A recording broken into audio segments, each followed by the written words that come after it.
Fala galera, aqui é o Gil, né?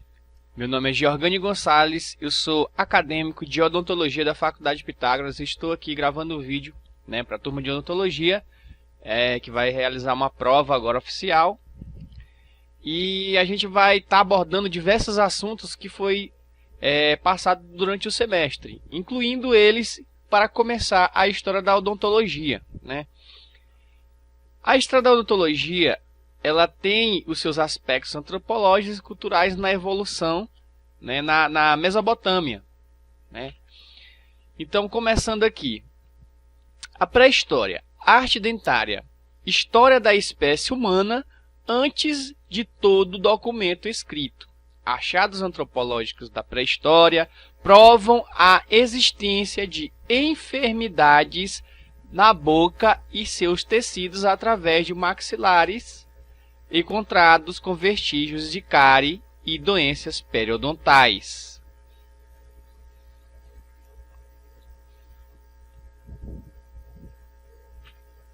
É necessário recordar que o crânio de Rhodesia, ou Rodésia, assim como você queira pronunciar, um dos mais antigos achados antropológicos, ele exibe dentes com cárie. Dos 16 dentes existentes no crânio, 10 apresentam cárie.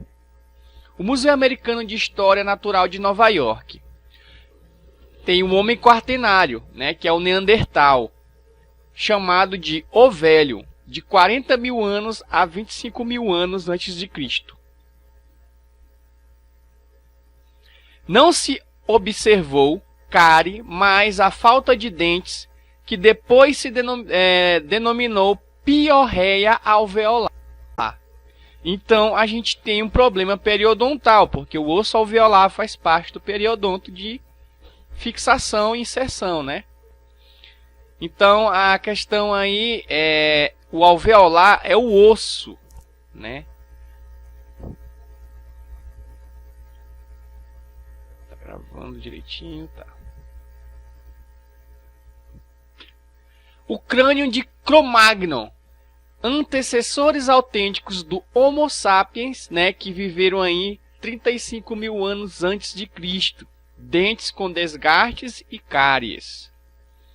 Cunha 12, 1952, ele relata que a trajetória da odontologia, ela fez-se com um grande rio, né, nasceu na Mesopotâmia, ganhou o Velho Egito e correu até o Mediterrâneo, atravessou, chegando na Grécia, inflectiu-se depois até Roma, de onde seguiu para a Península Ibérica, chegou à França, Alemanha e Inglaterra e transpôs o Oceano Atlântico.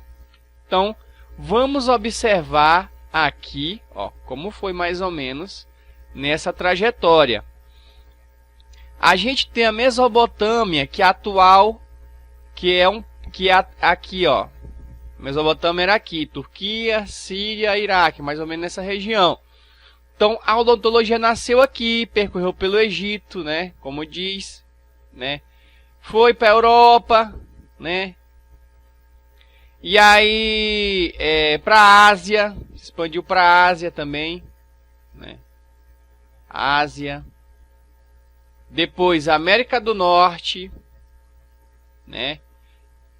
Oceano Atlântico, né? Aqui, Oceano Atlântico, chegando no Brasil. Essa região, essa é a trajetória. Um resumo dessa trajetória é isso aqui, ó. Ó. Pá, pronto. Aí você lembra facinho. Então, a Alemanha, a Inglaterra transpôs até o Oceano Atlântico, espraiando-se pela América, sendo que nesse longo curso de alguns milênios foi recebendo em seu demorado percurso afluentes importantes, né? Lançando braços nas mais variadas direções até chegar ao colosso admirável da atualidade. Mesopotâmia.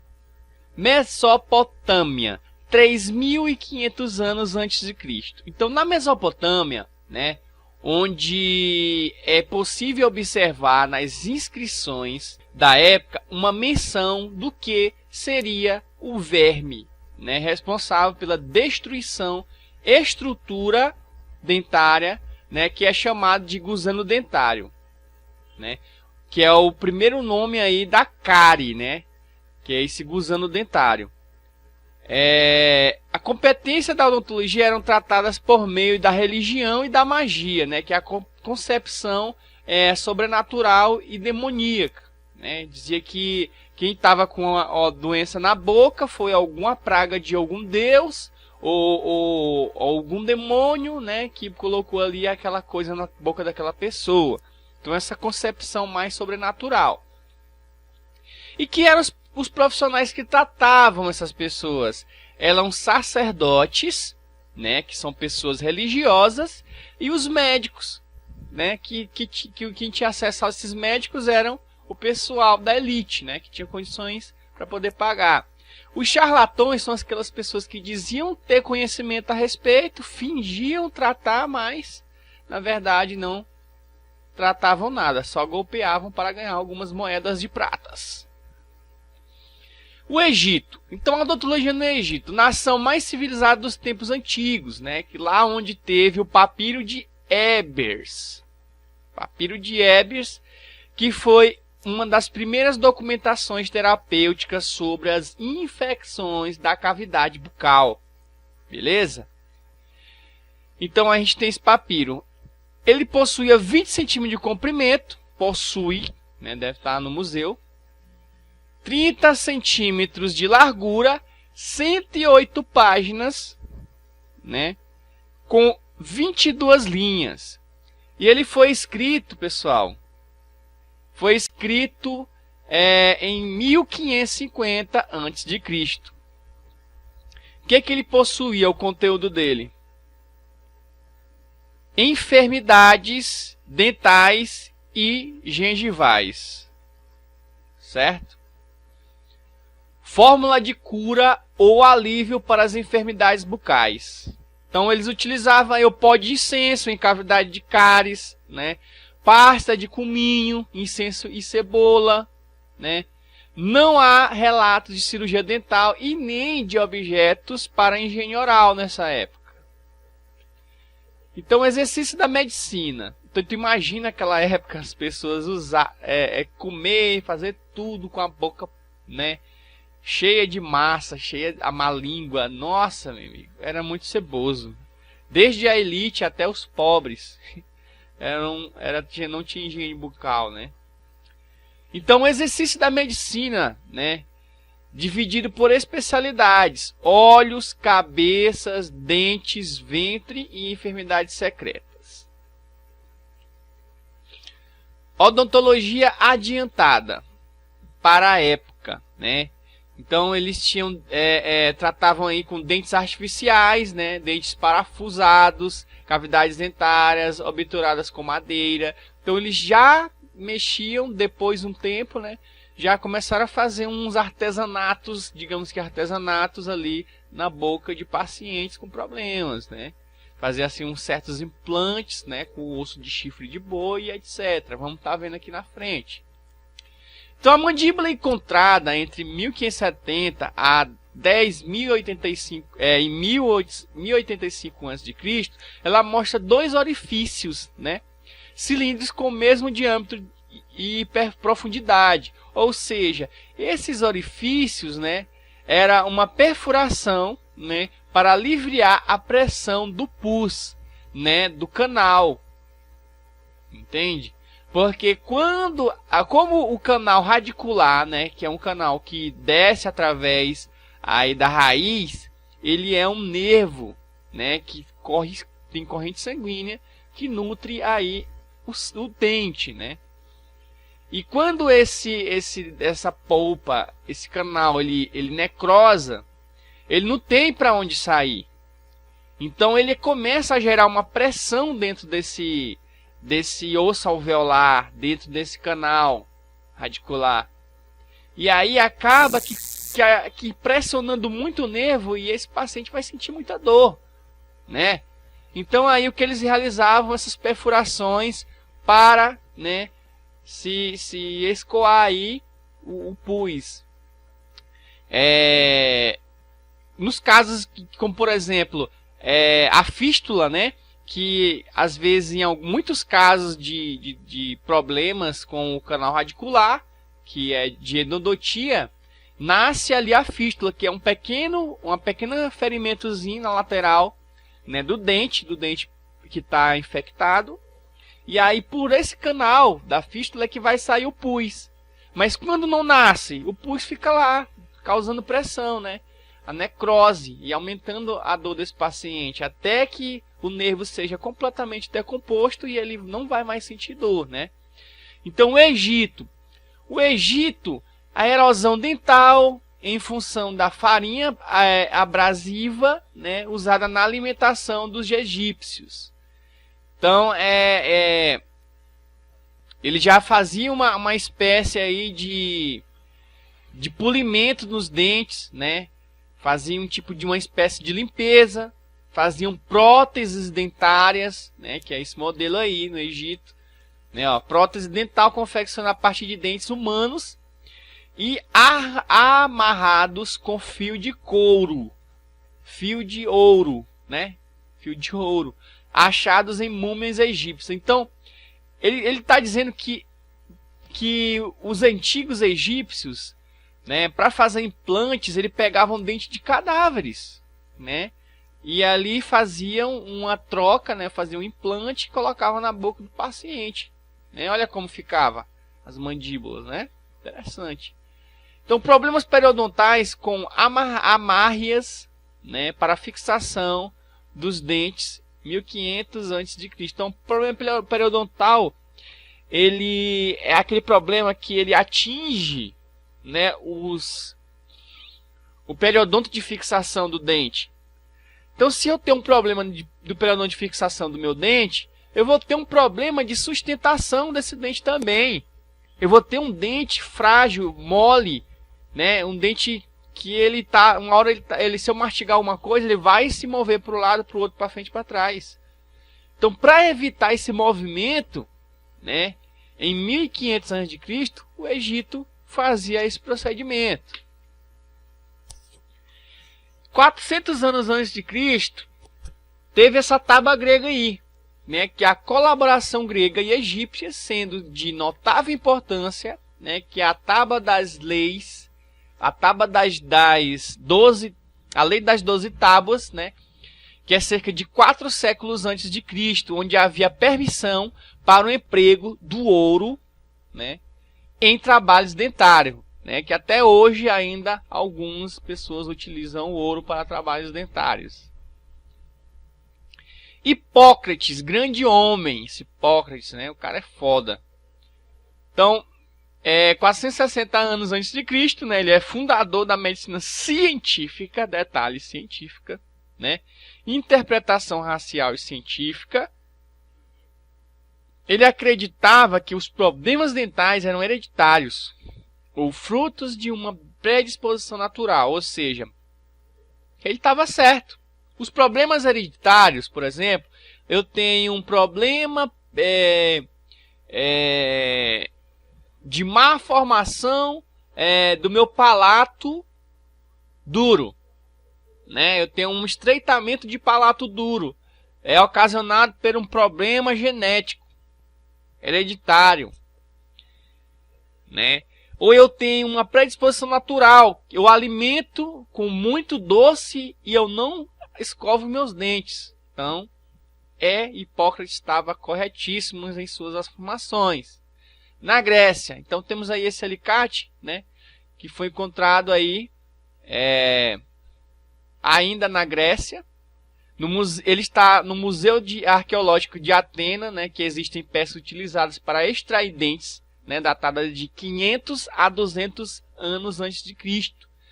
Ele é chamado de odontagogo, para dentes inteiros, e risagra para as raízes. Então, temos aí o tipo de ferramenta utilizada, né, que foi aí uma das contribuições dos gregos para a odontologia, né? Então a gente tem um odontagogo para dentes inteiros e risagra para as raízes. Então, odonta e risa.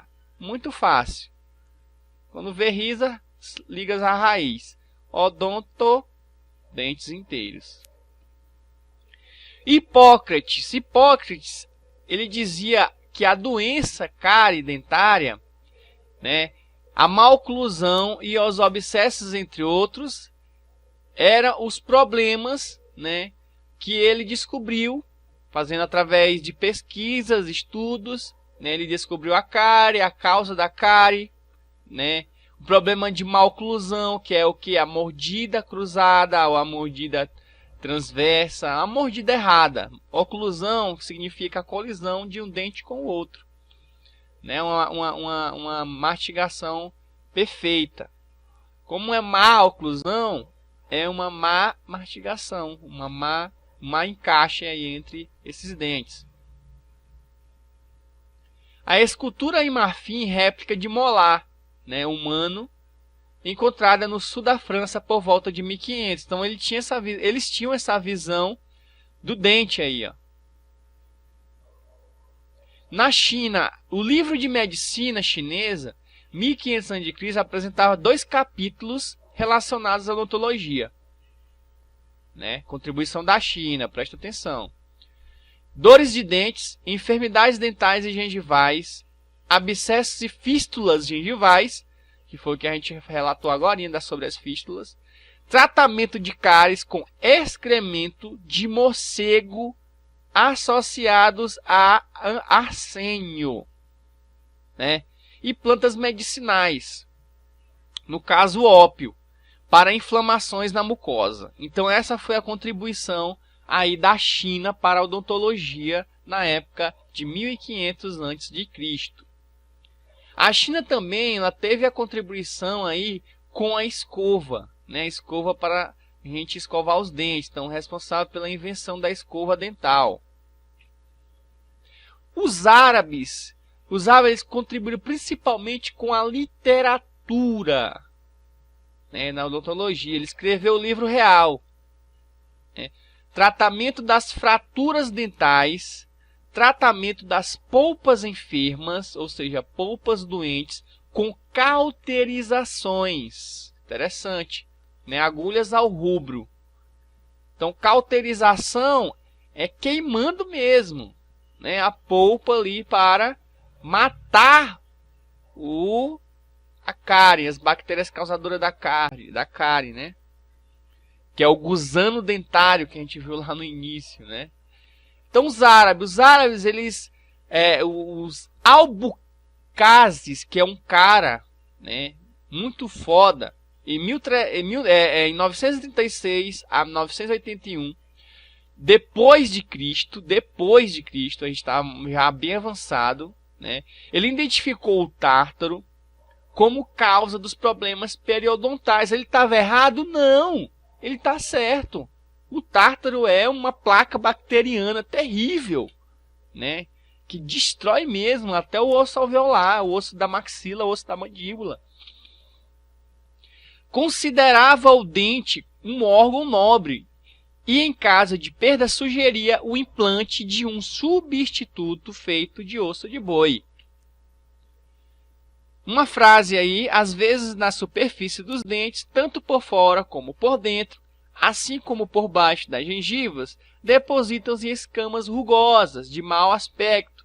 Faz-se necessário deitar o paciente com a cabeça entre as pernas e em seguida raspar os dentes molares, nos quais são observadas algo parecido com a areia. Então é um procedimento que ele está ensinando ali, né? Então aí a contribuição dos árabes. Então a gente saindo ali da região dos árabes e entrando agora na Europa, a gente tem a era pré-científica, que é publicações, né? Avanços na anatomia, né? A Europa é o berço da odontologia século XVI, certo? Então essa é a era pré-científica na Europa. Publicações, avanço da anatomia, Europa, berço da odontologia século XVI. Então, continuando aqui, ainda na Europa, na era científica, a gente tem Pierre, né, Fauchard, né, que é considerado o pai da odontologia. É muito importante lembrar desse homem. No século XVIII, iniciando sua carreira como cirurgião e dedicando-se em seguida integralmente à odontologia, né, publicando uma obra notável, né, chamada de Le Chirurgien Dentiste, au traite des dentes. É um gaúcho, né, meu tipo? Então, século XIX, chegamos na América do Norte. Então, foi aquela rota que a gente fez lá no mapa, né? A gente está obedecendo ela aqui no século XIX. Teve a fundação da Society of Dental Surgeons, em Nova York. A criação da primeira escola especializada na prática dental da América. Sou péssimo para palavras estrangeiras. A Escola de Odontologia de Baltimore. E a publicação do primeiro jornal especializado, que é o The American Journal of Dental Science. Então, essa é o marco da odontologia na América do século XIX. A fundação da Sociedade, né, de Cirurgiões Dentistas em Nova York, a criação da primeira escola especializada na prática dental da América, né, que mais lá na frente ela vai contribuir para o Brasil em Salvador, né, que é a nossa primeira escola de odontologia de especialização. Aí a segunda, a Escola de Odontologia de Baltimore. E a terceira, a publicação do primeiro jornal especializado, The American Journal of Dental Science, que é para o conhecimento ali dos profissionais. Então a gente tem isso aqui que já caiu em 2 avaliações dessa professora. Então vamos focar nesse aprendizado dessas etapas. Então a gente tem a etapa da profissionalização da odontologia. A primeira etapa é a etapa de ocupação indiferenciada.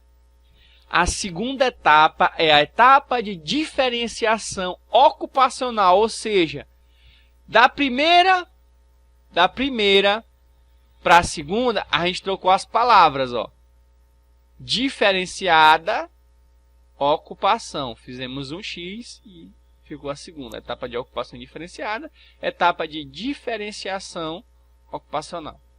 Terceira etapa, inicial de profissionalização. Quarta etapa, intermediária de profissionalização. Quinta etapa, avançada da profissionalização.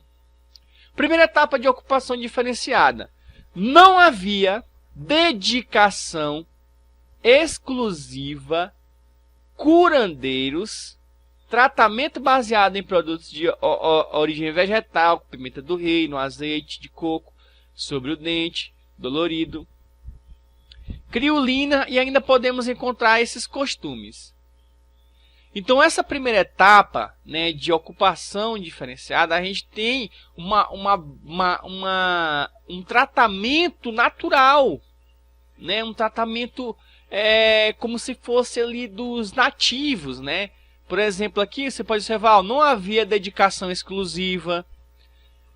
Quem tratava eram os curandeiros. O tratamento era baseado em produtos de origem vegetal, pimenta do reino, azeite, coco, né? Criolina. O azeite de coco ele tem uma propriedade que ele inibe, né, a evolução da cárie no dente, né?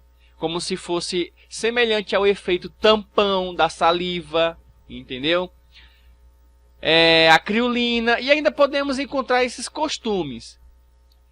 A segunda etapa de diferenciação ocupacional. Então a odontologia deu uma diferenciada na segunda etapa de diferenciação ocupacional. Então a odontologia é a ocupação principal, né? O indivíduo se especializa, mas de maneira informal, né? Sem fazer um curso.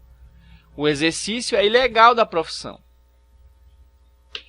Já na terceira etapa inicial de profissionalização, os grupos de profissionais querem melhorar o nível dos cursos, né? Então, o pessoal se reúne e começa ver isso, né? Então, as primeiras lutas para o estabelecimento de uma legislação para a odontologia. Então, começa a etapa de profissionalização, que é a etapa 3, etapa inicial de profissionalização. A quarta etapa é a intermediária de profissionalização, ou seja, a metade, quando eu cheguei na metade dessa luta, né, para a profissionalização da odontologia. Então eu tenho aí, aumenta a grade dos cursos, aumenta a grade, né, mais disciplinas para ser estudada, o início das associações, né, o protético e auxiliar de consultório. Então, começa a nascer profissões aí dentro da odontologia. Então, tem um protético e tem um auxiliar de consultório. Etapa avançada da profissionalização. Então, cheguei na etapa avançada. Então, já tenho uma legislação estabelecida e forte. Eu tenho cursos de pós-graduação. Eu tenho profissão reconhecida e estruturada na sociedade. Então, a odontologia ganhou aí a sua bandeira, né? E é isso. Então, os elementos estruturais e ideológicos do modelo de saúde bucal norte-americano, ou seja, estamos falando de Estados Unidos. Início do século XX. Consolidação dos Estados Unidos como potência. A influência do modelo norte-americano no ensino odontológico nas práticas odontológicas. Você bocejou também, né? Deu vontade de bocejar aí, né? Então vamos lá. O modelo de educação e prática odontológica norte-americano. Então a gente viu, ó, influências do modelo norte-americano no ensino odontológico, nas práticas odontológicas. E aqui a gente tem o cientificista ou flexneriano, né? Em 1910, publicado relatório Flexner, influenciando a maneira de ensinar medicina no mundo. Período inicial das disciplinas básicas seguidas nas práticas. Por exemplo, uma pré-clínica aí, né? O elemento estruturais e ideológicos do modelo norte-americano. Social. Então ele tem o modelo biologismo, né, que é o modelo biologicista, que a gente viu ali no estudo, né, da formação integral em saúde. Ele exclui a causa social. Os fenômenos psicológicos e as situações sociais teriam origem de determinações predominantes biológicos. Então, pessoa ter problema psicológico, está estressada ou emocional, casamento e tal, não influencia, né? O mecanicismo compara o corpo como uma máquina, ou seja, eu vou estudar um sistema por sistema respiratório, sistema circulatório, sistema reprodutor, e cada um é mecanicista, né? Cada um tem ali um procedimento, né, de responsabilidade. Especialização, fracionamento do conhecimento. Tecnificação do ato, que associa a qualidade, né, à tecnologia de alta sofisticação. ênfase na prática curativa, mais tecnologia e maior custo, exclusão de práticas alternativas. Odontologia nas escolas, uma influência norte-americana. Então, a gente, por exemplo, a minha idade, mais ou menos, ela pegou aí a odontologia nas escolas, né? Aplicando flu nas crianças, um procedimento aí que aconteceu na minha infância, né? Então, aconteceu de 1912 a 1952 na esfera pública. Atendimento odontológico escolar, isso na América do Norte. No Brasil chegou um pouco depois, né?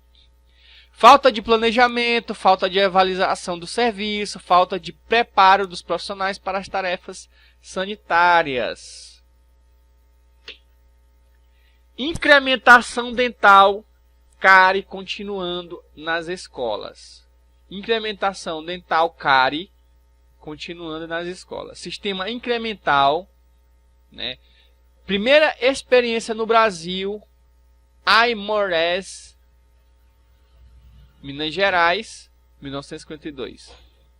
Cobertura gradual, né, e ascendente a partir das idades menores. Então, atuar nos momentos de menor prevalência da doença. Sistema incremental, mais uma influência norte-americana. Prevenindo a cárie na infância, né, as pessoas estarão protegidas na fase adulta. Então, é uma educação ali nas crianças, geraria uma boa educação de higiene bucal e evitaria doenças na fase adulta. A atenção odontológica se restringiu aos escolares do ensino médio, do ensino fundamental, né, que é a base populacional de maior facilidade administrativa.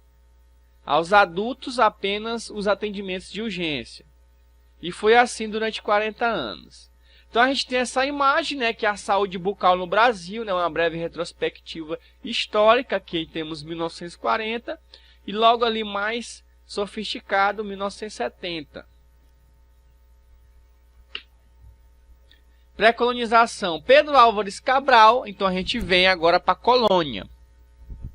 Então Pedro Álvares Cabral ali no seu barquinho, no seu navio vindo da Europa para colonizar outras terras, trouxe ali com ele alguns cirurgião-mor, alguns cirurgiões dentistas, não tão profissionais, né, porém com um pouco de conhecimento da área odontológica. Então Pedro Álvares Cabral, terra de Veracruz, estado rudimentar da civilização, pouco se sabia sobre odontologia. Os profissionais de várias áreas precisavam de licenciamento do cirurgião-mor. Então esse cirurgião-mor que veio com Pedro Álvares Cabral, ele licenciava os aprendizes dele, ou ele via se aquela pessoa estava apta ali para fazer procedimentos odontológicos. João, um cirurgião-mor, 1500, já trouxe consigo técnicas curativas e de extração dentária. Surgiu a primeira legislação portuguesa referente à odontologia no século XVII. Viu? A Carta Régia de Portugal, que foi em 1629, regularizando a prática da arte dentária. Multa de R$2.000 às pessoas que tirassem dentes sem licença e pela primeira vez citando a classe profissional dos barbeiros. O que seria barbeiro, né? O que faz barba, né? Antigo, sangrador, né? É um cirurgião pouco instruído que sangrava. Deitava ventosas, sarjas, punha cáusticos, né? E fazia operações cirúrgicas ou pouco importantes, ou seja, pegava a pessoa, colocava entre as pernas e olhava, analisava a boca, fazia alguns procedimentos ali de pouco conhecimento que ele tinha, né?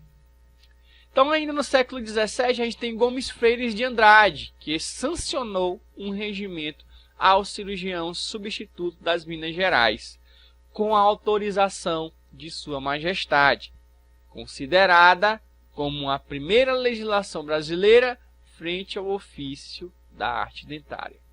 Então a gente tem no século XVIII a extinção dos cargos de cirurgião-mor e físico-mor. A criação real de uma junta de pronto-medicato pela rainha de Portugal. O que é essa junta de pronto-medicato? É a reunião de profissionais para um debate e para promover alguma legislação, né? Então as licenças e cartas passaram a ser emitidas por tal órgão, que era composto de 7 deputados, médicos e cirurgiões aprovados e possuindo mandatos com duração de 3 anos. Então não vinham novos cirurgiões de Portugal. Então, se não vinha cirurgião de Portugal para o Brasil, colônia, eu tinha que profissionalizar pessoas aptas a trabalhar com cirurgia dentária na colônia. Então, o que aconteceu? Eu tive que profissionalizar a pessoa, tive que passar conhecimento. Então, a gente vê aqui que a arte de tirar dentes foi sendo assumida pelos escravos e pelos negros. pelos índios, né? Alforriado sendo considerada uma atividade menos importante. O nego tava com o dente doendo ali na gaiola, o que ele fazia? Pegava ali uma pedra, uma faca e removia, um alicate, sei lá, qualquer coisa que seja que desse para remover esses dentes. Presença do negro na prática odontológica não era bem vista pelos portugueses, mas que o reino fazia excepcionalmente essa concessão, a fim de que pudessem atender outros escravos e pessoas carentes. Então deixava à vontade. Pode cuidar aí do negro de vocês, que eu cuido do meu negro aqui, do meu negro branco.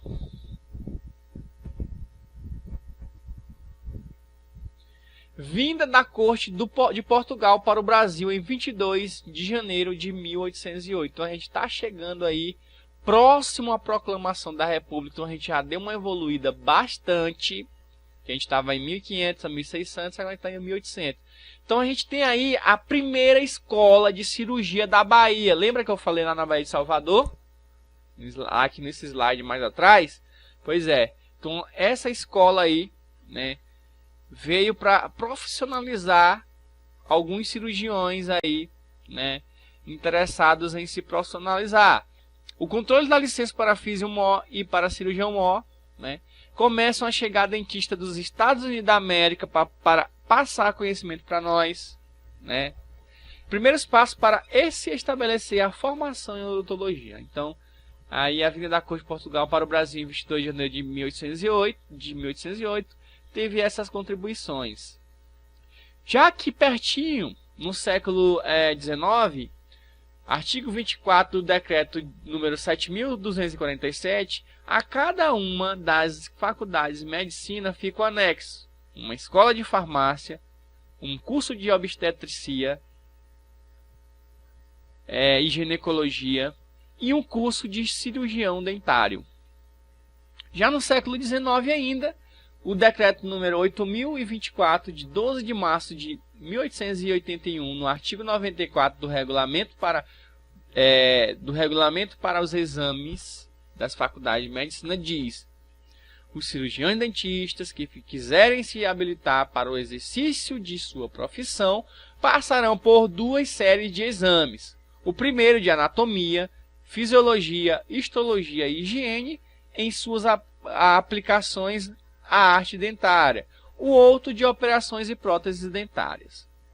Então a gente teve também a reforma de Saboia, né, que inicia a luta pela conquista do monopólio da intervenção na área bucal pelos diplomados, iniciada com as institucionalizações, né, dos cursos de odontologia, anexo às faculdades de medicina. Então, onde tinha a medicina, eles tentavam anexar a odontologia para fazer uma medicina completa, né? Então, o decreto número 9.311, de 25 de outubro de 1804, denominada Reforma de Saboia, né? Então, essa Reforma de Saboia é a luta pela conquista do monopólio de intervenção na área bucal pelos diplomados, né? Que é o início de institucionalização dos cursos de odontologia, a oficialização dos cursos de odontologia nas faculdades. Entendeu? Reforma de Saboia.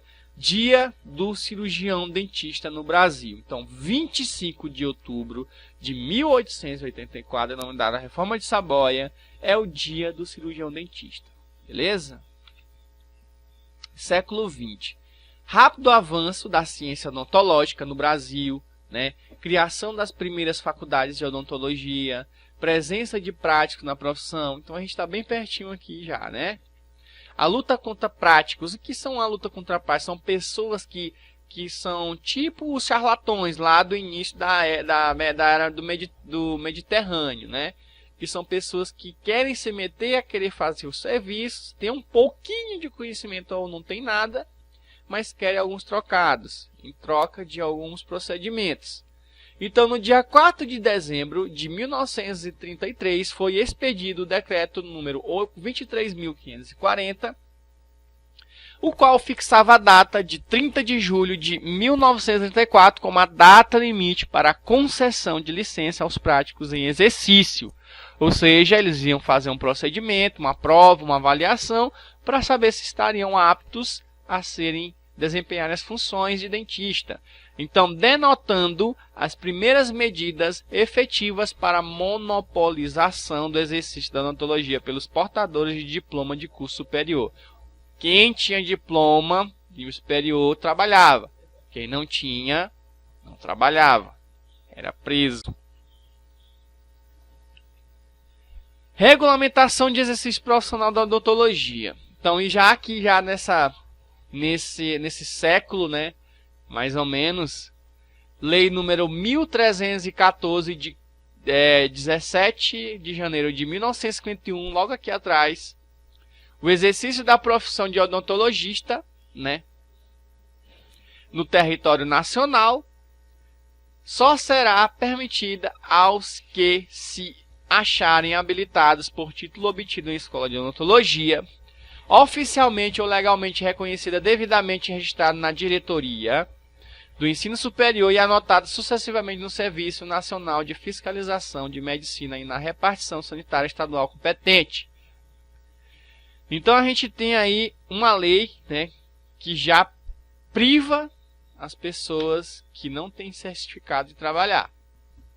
Século XX, instituição do Conselho Federal e Conselho Regional de Odontologia, CFO, né, no caso aí o CFO nascendo, através da lei número 4.324, em 14 de abril de 1964. Em 24 de agosto de 1966, a lei 5.081, né, que ela regulamenta o exercício da odontologia em todo o território nacional. E a abertura de inúmeros cursos de graduação, pós-graduação, bem como um grande salto científico e tecnológico, né? Ganham aí pela odontologia dos Estados Unidos, que tinha um alto grau de conhecimento avançado na área odontológica do que nós, brasileiros. Então, eles, tanto como a tecnologia deles, né, quanto a experiência dele na área odontológica, eles contribuíram muito para nossas formações, né? Na nossa formação de cirurgião dentista. Então, o sistema preventivista, né, que são nos anos 60 e 70, a criação do Ministério da Saúde, em 1953, Serviço Nacional de Fiscalização da Odontologia, Ministério da Saúde, fluoretação das águas de abastecimento público. Então, virou leis, né? Começaram a fazer esse tipo de trabalho aí para fiscalizar e melhorar a qualidade de vida. Que você tem uma mastigação boa, você tem qualidade de vida. Você não tem, igual eu estou com alguns problemas aí tratando aí no dentista, não estou podendo comer uma carninha de churrasco, então é muito ruim. Então, anos 60, alguns equívocos, né, que aconteceu aí nessa década. As ações preventivas ainda com visão biológico-curativista. Tendência de se separar o curativo do preventivo, para a prevenção, o serviço público, para o curativo, a clínica particular. Odontologia simplificada nos anos 70. A odontologia simplificada, que se colocava como uma nova opção frente à dicotomia prevenção-cura, né? Então, na década de 70, a gente deu uma evoluída, né? Ela prioriza o curativo, a simplificação em relação aos recursos humanos e equipamentos. Anos 70 ainda, uma prática profissional que permita, através da padronização, da diminuição de passos, né? E elementos e eliminação do supérfluo, né? Tornar mais simples e barata a odontologia sem alterar a qualidade dos trabalhos realizados. Então começou a concepção de que na antiguidade ali, um pouco para trás, antes da década de 70 e 60, era muito caro você ter acesso à odontologia, né? Às vezes a pessoa morria, o pobre, ele morria sem ter acesso ao dentista, né? Ainda bem que isso mudou, não é mesmo? Hoje a gente tem aí no SUS, né, o CEL, que faz aí esse procedimento aí de especialidades, tratamento aí barato não, tratamento público, de graça, entre aspas, para a população. Aí que ao tornar-se mais produtiva, torna viável aos programas de extensão de cobertura. Ainda no década de 70, o sistema incremental, né, escolaridade de 7 a 14 anos, né, então esse sistema incremental nas escolas, né, com crianças aí dessa idade, que é para a questão de educação, né, odontológica, para essas crianças não terem problemas na fase adulta. 1974, obrigatória a fluoretação das águas de abastecimento público em todo o país. Em 1976, criação do Programa de Interiorização das Ações de Saúde e Saneamento do Nordeste, o PIAS, né, que vai até onde a medicina não chega, né?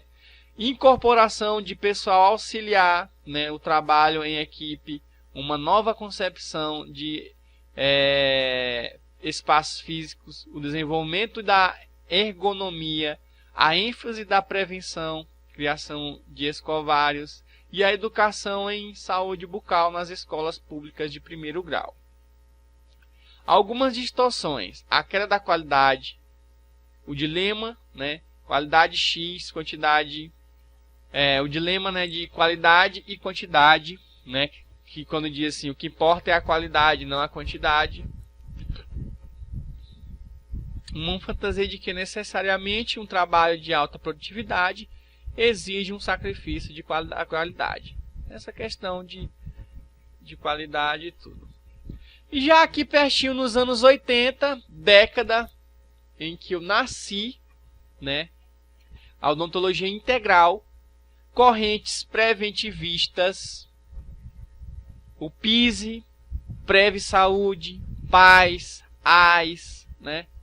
Emprego de cariostátios e selantes, né? O SUS, com direito de todos e um dever do Estado. Programa Nacional de Prevenção da Cárie Dentária, o PRECADE. O Ministério da Saúde, né, através da Portaria 22/89, normatizou a produção brasileira de creme dental fluoretado. O coletivismo, né, o objeto coletivo da prática. A ênfase na prevenção, então começaram a focar a prevenção, melhor prevenir do que encher de de pessoas doentes na sociedade, então a questão da conscientização de higiene bucal, né?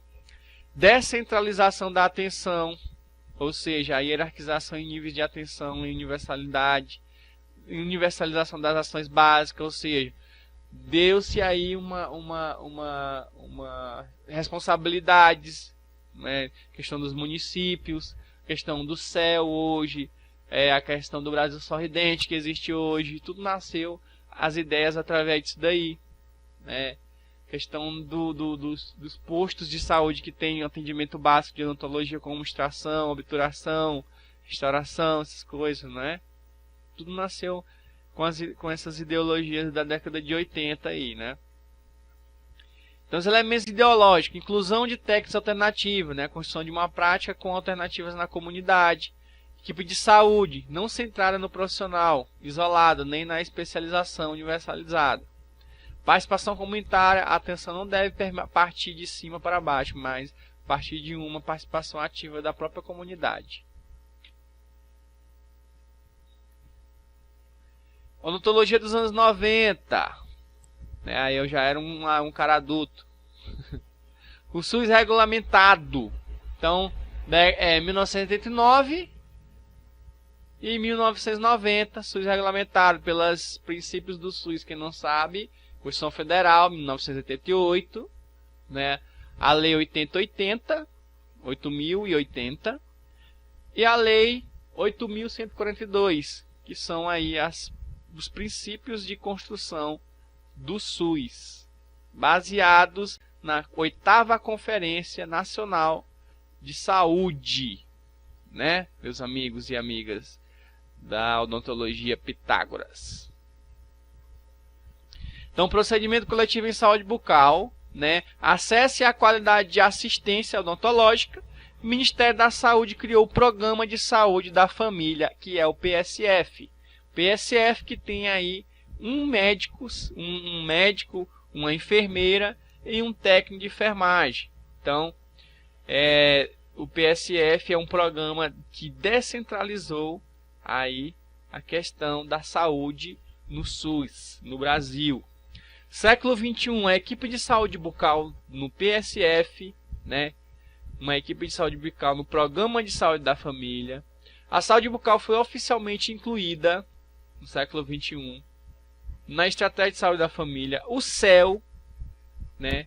O CEL, que realmente é um CEL, o que falta só é recursos de investimento na questão de materiais, porque os profissionais estão lá para trabalhar.